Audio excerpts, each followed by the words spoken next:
Hi students, welcome back to my channel. இந்த வீடியோவில் என்ன பார்க்க போகிறோம் அப்படின்னா 12ஆம் வகுப்பு கணக்கு பதிவியல் அதில் இருக்கக்கூடிய பாடம் 6 அதில் இருக்க கணக்குகள் பார்க்கலாம். ஸோ வாங்க வீடியோக்குள்ளே போகலாம். ஸோ பார்த்தீங்க அப்படின்னா நெக்ஸ்ட் நம்ம பார்க்க போகிறது கூட்டாளி விலகல்.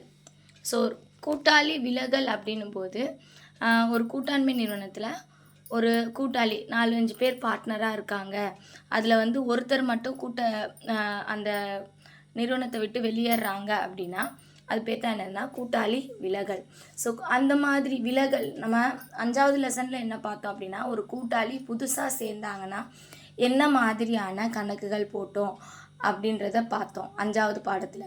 நெக்ஸ்ட் என்ன பார்க்க போகிறோம் அப்படின்னா ஒரு கூட்டாண்மை நிறுவனத்தில் ஒரு கூட்டாளி நிறுவனத்தை விட்டு வெளியேறிட்டாரு அப்படின்னா என்ன மாதிரியான கால்குலேஷன் போடுவோம் அப்படின்றது தான் இந்த 6வது பாடத்தில் நம்ம பார்க்க போகிறோம். ஸோ இதில் இருக்க விரிவான கணக்குகள் மோர் ஆர் லெஸ் எல்லாமே உங்களுக்கு அதே மாதிரி தான் வரும். விரிவான கணக்குகள் அப்படின்னும் போது நம்ம என்னென்ன போட்டோம் அப்படின்னா மறுமதிப்பீட்டு கணக்கு, கூட்டாளியின் முதல் கணக்கு, இருப்புநிலை குறிப்பு, இந்த 3 தான் போட்டோம் இல்லையா? ஸோ அதுவும் இதே மாதிரி தான் இந்த லெசனில் இருக்கக்கூடிய சம்லையுமே வரும். ஸோ விரிவான கணக்குகளை பொறுத்தவரையிலே அதே மறுமதிப்பீடு, அதே முதல் கணக்கு, அதே இருப்புநிலைக்கு சின்ன சின்ன அட்ஜஸ்ட்மெண்ட்ஸ் வரும். அதை மட்டும் நம்ம என்ன பண்ணால் போதும்னா தெரிஞ்சுக்கிட்டா போதும். ஸோ மறுமதிப்பீட்டு கணக்கு அப்படின் போது நம்ம பாக்ஸ்க்கு கீழே இருக்கக்கூடிய சொத்தின் மதிப்பு உயர்ந்தால் அந்த ஃபார்முலா ஒன்று படித்தோம், ஞாபகம் இருக்கா? சொத்தின் மதிப்பு அதிகரித்தால் வரவு பக்கம், சொத்தின் மதிப்பு குறைந்தால் பற்று பக்கம். பொறுப்புகளின் மதிப்பு அதிகரித்தால் பற்று பக்கம், பொறுப்புகளின் மதிப்பு குறைந்தால் வரவு பக்கம் போடணும். ஸோ இந்த 2 ஃபார்முலா தான். ஸோ அதை பேஸ் பண்ணி தான் நம்ம என்ன பண்ண போகிறோம்னா மறுமதிப்பீட்டு கணக்கு போட போகிறோம். ஓகே. ஸோ அதுக்கப்புறம் என்ன அட்ஜஸ்ட்மெண்ட் வரும்? அதே மாதிரி தான் முதல் கணக்கும் நம்ம என்ன பிரித்து போட போகிறோம் அப்படின்னா அதே தொழிலாளர் ஈட்டுறுதி நிதி, காப்பு நிதி, அதுக்கப்புறம் பொது காப்பு. ஏதாச்சும் லாபம் நட்டம் இருந்ததுன்னா அதை என்ன பண்ணணும் அப்படின்னா முதல் கணக்கில் நம்ம பிரித்து போடுவோம். அந்த விகிதம் கொடுத்துருப்பாங்க, அந்த விகிதத்தில் என்ன பண்ணணும்னா பிரித்து கொடுப்போம். அதே மாதிரி இருப்புநிலை குறிப்பு அப்படின்னும் போது இப்போ ஒரு கூட்டாண்மை நிறுவனத்தில் புதுசாக ஒரு கூட்டாளி சேர்ந்தால் அவரோட முதல் தொகையை நம்ம என்ன பண்ணிப்போம்னா ஆட் பண்ணிப்போம், கூட்டிப்போம். ஆனால் இங்கே என்ன பண்ணுறாரு, விலகுறாரு. அப்போது என்ன பண்ணணும் அப்படின்னா அந்த அந்த நேமை முதல் கணக்கிலேருந்து எடுத்துடணும். சரிங்களா? அதே மாதிரி வங்கி ரொக்கத்தில் முதல்ல ஆட் பண்ணுவோம். புதுசாக ஒருத்தர் சேர்ந்தார்னா இங்கே என்ன பண்ணணும்னா வங்கி ரொக்கத்திலேருந்து அவருக்கு கொடுக்க வேண்டிய தொகையை கழிக்கணும். ஸோ இதுக்கும் என்ன அப்படின்னா ஒரு 3 சிச்சுவேஷன் கொடுக்குறாங்க. ஒன்று, ஒரு கூட்டாளி விலகிட்டாரு அப்படின்னா அந்த தொகையை முழுவதும் என்ன பண்ணிடுறாங்கன்னா கொடுத்துட்டு அவரோட கணக்கை தீர்க்குறாங்க. சப்போஸ் கொடுக்கல அப்படின்னா அவர் என்ன ஆகிடுறாருனா நிறுவனத்தோட ஒரு பொறுப்பாக மாறிடுறாரு. ஒரு கடனீந்தோராக மாறிடுறாரு. அப்போ அவருக்கு என்ன பண்ணணும், பழைய கூட்டாளிகள் அவருக்குரிய தொகையை திருப்பி கொடுக்கணும். ஓகேவா? மொத்தம் 3 சிச்சுவேஷன். ஒன்று என்ன அப்படின்னா கூட்டாளி விலகும்போது அவரோட முழு தொகையும் கொடுத்துட்றாங்க. இன்னொன்று என்ன பண்ணலை அப்படின்னா முழு தொகையும் கொடுக்கலை. ஸோ அதனால் அவர் என்ன ஆகிடுறாரு, நிறுவனத்தோட கடனீந்தோராக மாறிடுறாரு. இன்னொரு 3வது சிச்சுவேஷனில் பாதி கொடுக்குறாங்க, பாதி கொஞ்ச நாள் கழித்து கொடுக்குறாங்க. ஸோ அப்போவும் அதுதான் எவ்வளோ தொகை கொடுத்துருக்காங்களோ அந்த தொகையை நம்ம வங்கி ரொக்கத்தில் கழிச்சிருவோம்.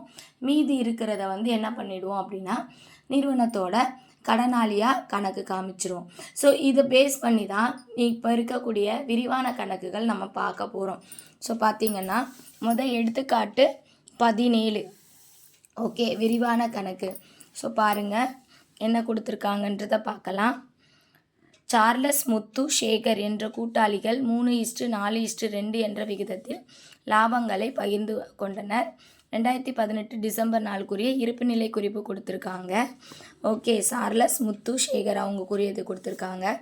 இதில் இந்த தொழிலாளர் ஈட்டு நிதி, இந்த தொழிலாளர் ஈட்டு நிதி எங்கே பண்ணணும்னா முதல் கணக்கில் பிரித்து கொடுக்கணும். அதுக்கப்புறம் இந்த பக்கம் அரைக்கலன், வங்கி ரொக்கம் இங்கே இருக்குது. இந்த நட்டத்தையும் என்ன பண்ணணும்னா முதல் கணக்கில் பிரித்து கொடுக்கணும். ஓகே, நெக்ஸ்ட்டு கீழே பாக்ஸுக்கு கீழே வாங்க. நெக்ஸ்ட்டு பாருங்கள், 1/1/2019 அன்று ஏற்பாட்டின்படி சார்லஸ் கூட்டாண்மையை விட்டு விலகிறார்.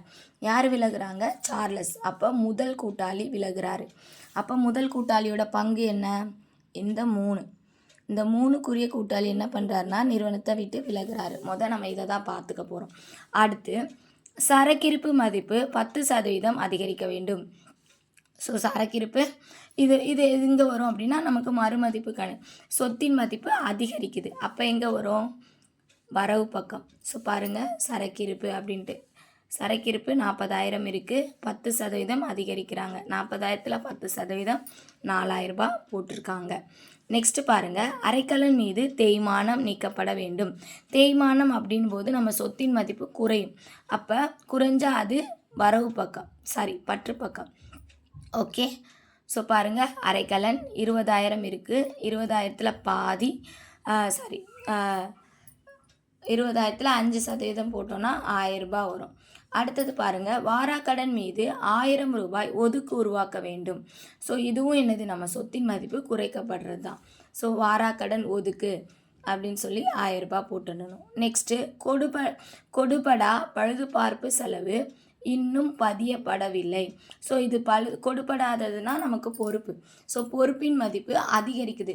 பொறுப்பின் மதிப்பு அதிகரித்தால் நமக்கு பற்று பக்கம். ஸோ போட்டாச்சு. அதுக்கப்புறம் டேலி பண்ணுங்கள். இந்த பக்கம் 13,000 இருக்குது, நம்ம இங்கே வெறும் 4,000 மட்டும்தான் போட்டோம். ஸோ 13,000ல் 4,000 மைனஸ் பண்ணால் நமக்கு 9,000 கிடைக்கும். இந்த 9,000 டைரெக்டாக போட்டுறக்கூடாது.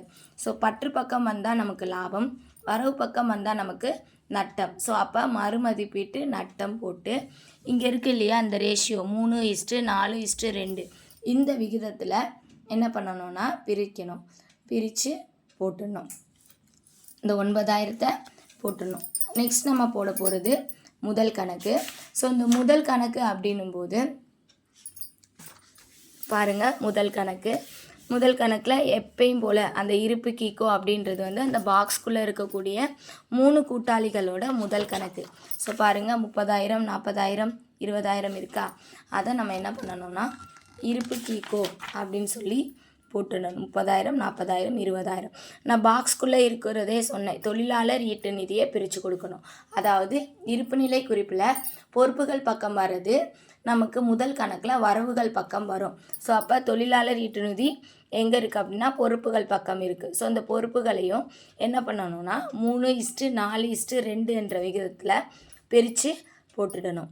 அதுக்கப்புறம் லாப நட்ட கணக்குன்னு இருந்ததா? எங்கே இருந்தது? சொத்துக்கள் பக்கம் இருந்தது. அப்போ சொத்துக்கள் பக்கம் இருந்ததுன்னா அதை அப்படியே ஆப்போசிட்டாக பற்று பக்கம் போட்டுடணும். ஸோ அப்போ அதையும் என்ன பண்ணணும் அப்படின்னா 3:4:2 என்ற விகிதத்தில் இந்த 18,000த்தையும் பிரித்து போடணும். நெக்ஸ்ட்டு அதுக்கப்புறம் நம்ம கண்டுபிடிச்சோம் இல்லையா மறுமதிப்பீட்டு நட்டம், அந்த இதையும் என்ன பண்ணணும்னா போட்டுக்கணும். அதுக்கப்புறம் ஸோ இப்போது இதுவரை நம்ம ஷேமாக போட்டுட்டோம். அடுத்து எந்த கூட்டாளி விலகுறாரு? ஃபஸ்ட்டு இருக்க சார்லஸ்ன்ற கூட்டாளி விலகுறாரு. இவருக்கு என்ன பண்ணுறாங்க அப்படின்னா இங்கே நல்லா வேர்டு கவனிக்கணும். அவரோட தொகை கொடுத்துட்டாங்களா கொடுக்கலையா அப்படின்றது. இங்கே பாருங்கள், சார்லஸ்க்கு உரிய தொகை உடனடியாக செலுத்தப்பட்டது. அப்போ உடனடியாக செலுத்தப்பட்டுச்சு அப்படின்னா அதை என்ன பண்ணிடணும்னா முதல் கணக்குலேயே கேன்சல் பண்ணிடணும். எங்கே அப்படின்னா வங்கி கணக்கு அப்படின்னு போட்டு. ஸோ இப்போ இவருக்குரிய தொகை எவ்வளோ இருக்குது? நம்ம சம்ம முடிச்சிட்டோம். அதுக்கப்புறம் இந்த பக்கம் 39,000 இருக்குது. ஆல்ரெடி இந்த பக்கம் 9,000 இருக்குது. ஸோ 39,000ல் 9,000 மைனஸ் பண்ணிட்டோன்னா கிடைக்கக்கூடியது 30,000. இதை இந்த சார்லஸ்க்கு மட்டும் வங்கி கணக்கு அப்படின்னு போட்டு இந்த 30,000 போட்டுடணும். மீதி இருக்கிற 2 கூட்டாளிகள் வந்து கம்பெனியில் கண்டினியூ பண்ணுறாங்க. அப்போ அவங்களோடத வந்து இருப்பு கீ அப்படின்னு சொல்லி போட்டு முடிச்சுட்டு அதை வந்து இந்த 2 கூட்டாளிகளுக்கும் இருப்பு கீக்கோ எடுத்து எழுதணும். அதுக்கப்புறம் நம்ம இருப்புநிலை குறிப்பு போடணும். ஸோ இருப்புநிலை குறிப்பில் விலகுற கூட்டாளியை சேர்க்கக்கூடாது. ஸோ அப்போ பொறுப்புகள் பக்கம் முதல்ல முத்து சேகர் தான். சார்லஸ்ன்றவர் வந்து கம்பெனி விட்டு வெளியே போயிட்டார். அப்போ அவரை சேர்க்கக்கூடாது.